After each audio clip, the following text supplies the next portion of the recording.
Okay, we're back! We are back with another episode of the polarizing reboot that's caused some fans to ask themselves, can a fictional, totally made-up character really go her whole life being straight and then discover she's queer later in life?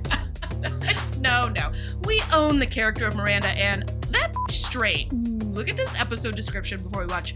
Miranda's spontaneity backfires. They are really setting the fans up for disappointment here. Like, when you read that off the back of episode 8's ending, you think, yeah, they're talking about Miranda's spontaneous decision to fly to Cleveland to surprise Che, but nope.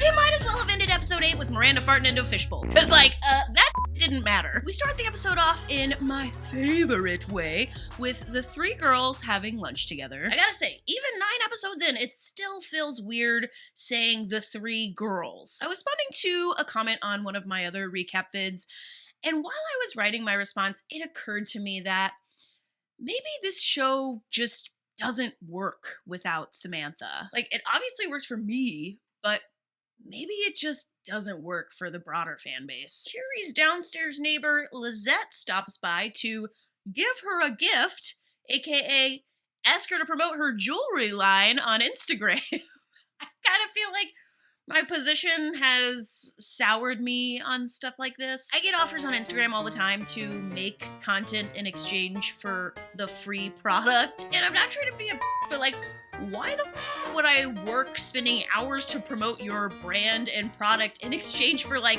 a $20 coffee maker? So my very biased take on this is like, do you want to be Carrie's friend or do you want to use Carrie? Oh, I didn't know you were married. I mean, I've never seen him. Is it like long distance or something? It's not long distance. He died.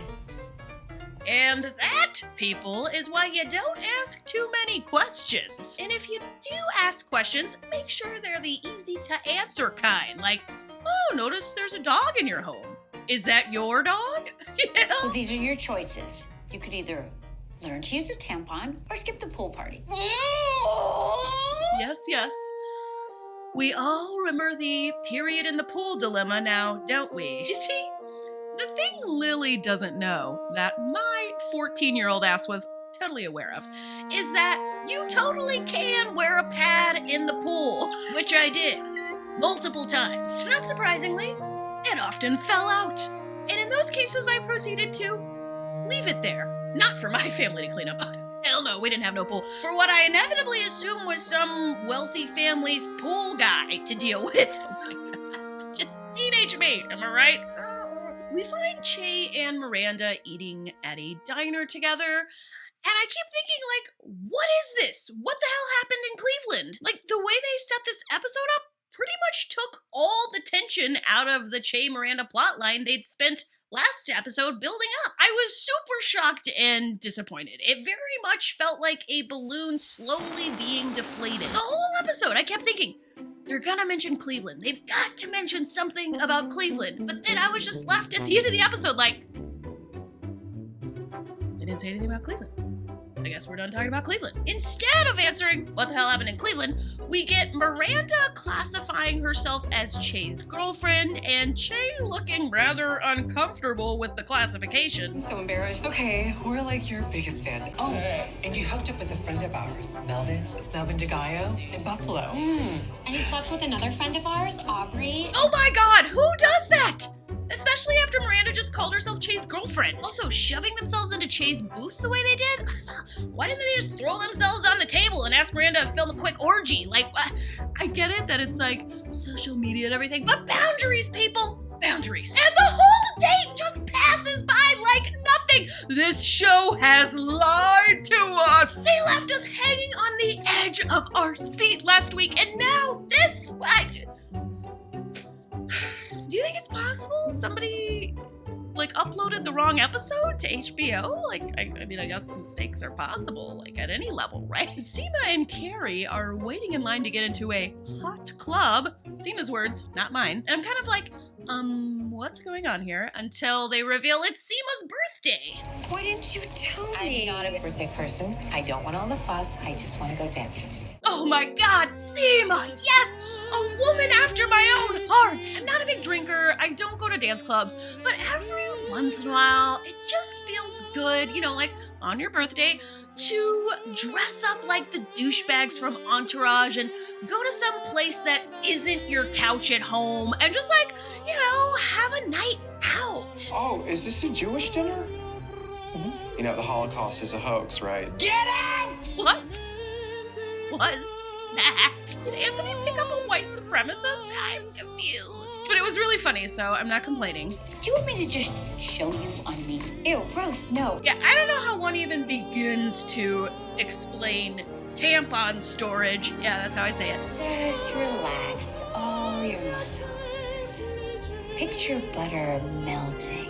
Damn, Charlotte's making me want some hot buttery popcorn right now. Carrie has her official second date with the guy she projectile vomited with in that one episode, but the date's over before it starts. Carrie has put Big's old wedding ring on top of hers, and the message we're getting here is she's not ready yet, which is understandable. Miranda stops by Che's, and again, absolutely no mention of Miranda surprising Che in Cleveland.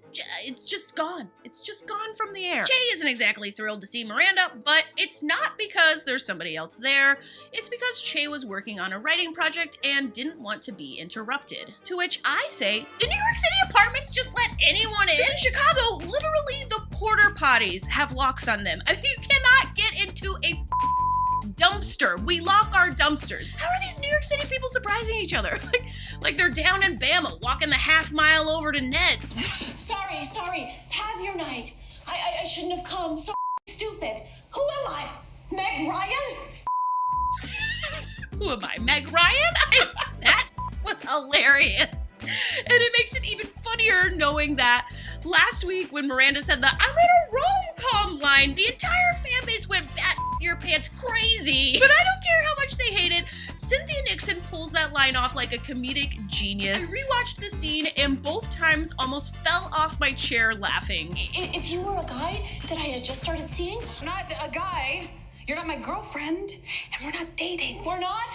What are we doing? I just signed us up for a 4-week couples painting and wine class. What are we? Okay, this was funny, but I can kind of see Miranda's point. Like, what are you? Oh, God, please do not call our relationship improv. I don't know. In one breath, Chase says they're not dating, and in the next breath calls what they have a relationship. No wonder Miranda's confused. This is me and you. This is me and you. What? What does that mean? Finally, we arrive to a part in the episode that doesn't feel like William S. Burroughs took over Michael Patrick King's body and made him use the cut-up technique to put this episode together. Professor Naya and co. have brought basically the entire cast except Anthony to help repaint the Women's Center. Oh my God, Steve came. We were gonna do this as a family event, and we're still a family, so. Well, that's very impressive. Well, yeah, so is Steve. Oh, now the show portrays Steve as this great guy. Before, they were portraying him as like a DNR signature away from being in the grave, but now he's amazing Steve. Can we just talk about this outfit Lisa Todd Wexley is wearing to the repainting event? It looks like if a handyman had sex with a hairstylist. Like, what else you got going on there in that trench coat, huh? And please tell me it's full of Polly Pockets. Andre sees the Wexleys' big happy family and tries to lament with Naya, who frankly just isn't anywhere close to the level that Andre is on as far as his desire for a family. I really like this storyline for them as a couple. It's literally something my partner and I are going through right now. I've watched friends break up because one person wanted kids and the other didn't. This is some real. And both Leroy McLean and Karen Pittman are absolutely killing it as far as portraying the pain that this issue can cause in relationships. Seema's hanging out smoking, and I find myself wondering why she's even still there when who pulls up but Seema's potential love interest? What is all this mess doing on my street? Are you Mr. Bayshore Drive? You're funny. Finally! God, I feel like I've heard more Seema needs a husband comments than a 1950s warning on why women shouldn't join the workforce. How long did you know about it? Oh, Steve wants the receipts. You know, in hindsight, it kind of looks like Steve purposefully buddied up to Carrie for this to get some information out of her. Oh, please, please, please, please.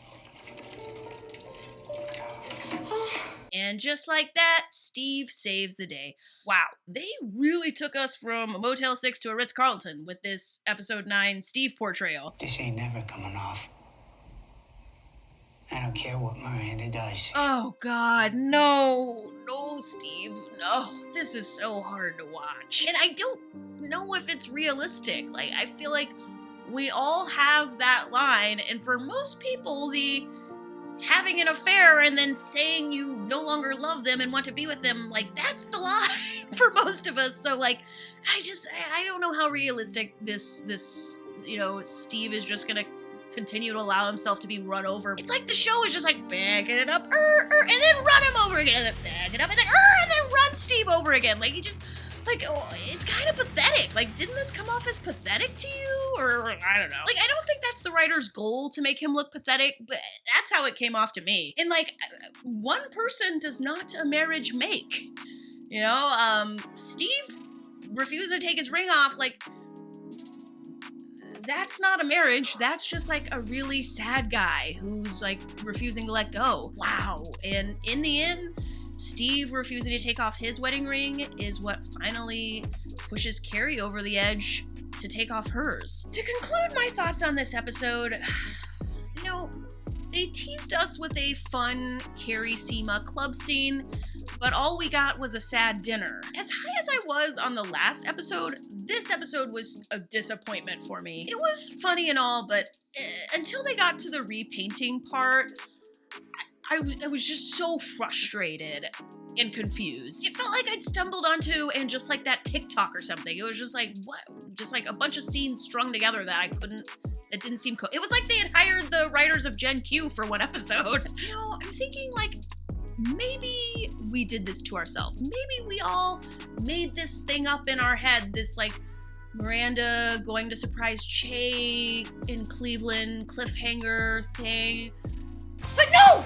I didn't make it up. We didn't know. Like, that was a cliffhanger. Like, they cliffhanged us.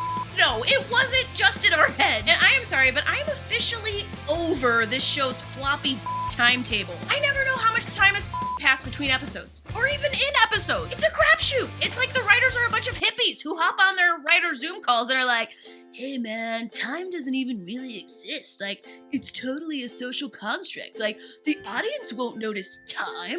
We'll just, like, pretend time isn't a thing. Like, what is happening? Do you think somewhere in Michael Patrick King's office there's a whiteboard with Miranda's name and Che's name and, like, the word Cleveland and a bunch of zigzags, and then, like, in the background there's, like, a drooling Steve sitting in a rocking chair, and, like the whole, this is all their plan. This whole thing is...